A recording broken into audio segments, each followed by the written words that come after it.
सबका साथ सबका বিকাশ এই শ্লোগানেৰে চৰকাৰে ঢাক ঢোল বজালেও প্ৰকৃততে উন্নয়ন হৈছেনে?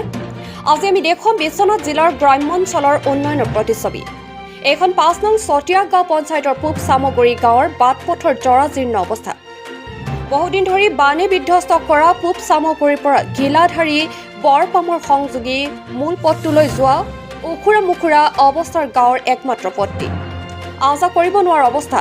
এফালে পূব সামগুৰি পথৰ মাজ অংশছোৱাত বাৰিষাৰ বানত একমাত্ৰ কালভাৰ্টটো উটি ভাহি গৈছে। এনেহেন বাটপথ তথা কালভাৰ্ট নোহোৱাকৈ ৰাইজে জমৰ যাতনা ভুগি আজা কৰি আছে দীৰ্ঘদিনে। বিভাগীয় বিষয়াৰ লগতে স্থানীয় জনপ্ৰতিনিধিসকলক পথটি মেৰামতি আৰু কালভাৰ্টৰ ব্যৱস্থা গ্ৰহণৰ আবেদন নিবেদন কৰাৰ স্বত্বেও ৰাইজে পোৱা নাই সুফল।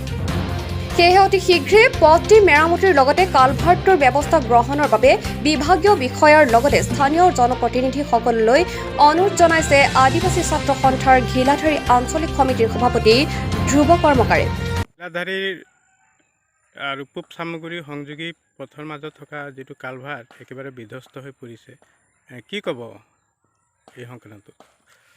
সৰ্বপ্ৰথমেতো আমি কেইবাবাৰো আমি চতিয়া ৫ নং গাঁও পঞ্চায়তৰ আমি নিবেদন কৰাৰ পাছতো আমি এই কালভাৰ্টখন সম্পূৰ্ণৰূপে ভাল হৈ নুঠিল আৰু আমি গিলাধাৰী পূব সামগুৰি ৰাইজ হৈ ক'ব বিচাৰিছোঁ যে যিটো নেকি আমাৰ কালভাৰ্ট অতি সোনকালে মানে আমাৰ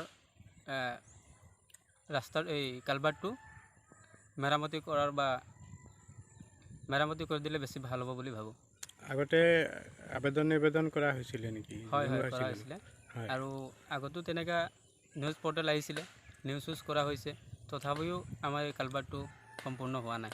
স্থানীয় পঞ্চায়তক অৱগত কৰা হৈছিলে নেকি? হয়। কি ক'লে তেওঁলোকে কি কৈছে মানে ধৰা হৈছে বুলি কৈছে। এতিয়ালৈকে কিমানবাৰ ধৰিছে, এৰাই নাই, ইমান ধৰিছে মানে ক'বই পৰা নাই। কি জনাব এতিয়া?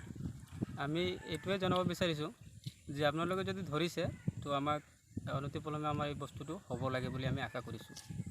বিশ্বনাথৰ পৰা ৰমেশ চন্দ্ৰ চৰণৰ ৰিপৰ্ট, খবৰ 24/7।